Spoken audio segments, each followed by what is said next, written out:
పేస్ట్లతో మంచి కర్రీ చేయబోతున్నాము. ఈ కర్రీ ఇడ్లీలోకి, రైస్లోకి మరియు రాగి సంగట్లోకి చాలా టేస్ట్గా ఉంటుంది.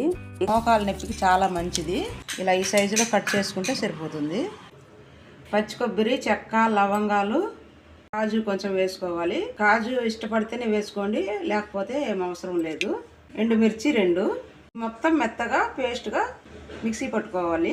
ఆయిల్ వేసుకోవాలి. పోపు దినుసులు, 2 ఆనియన్, 1 స్పూన్ అల్లం వెల్లుల్లి పేస్ట్ వేసుకోవాలి. కరివేపాకు వేసుకోవాలి. 2 టమాటాలు ముందుగా మిక్సీ పట్టి పెట్టుకున్నాను. కొంచెం పసుపు పొడి, ధనియాల పొడి 1 స్పూన్. మసాలా బాగా వేగిపోయింది కదా, కోసి పెట్టుకున్న ఈ నూపులో అంతా ఇందులోకి వేసుకోవాలి. మనం మిక్సీ కడిగి పెట్టుకున్న నీళ్లు వేసుకున్నాము. కొంచెం నీళ్లు కూడా వేసుకోవాలి. ఈ కాయలు కొంచెం సేపు ఉడకనివ్వాలి. సాల్ట్ వేసుకున్నాము. చింతపండు నానబెట్టుకోవాలి నీళ్ళలో వేసుకొని.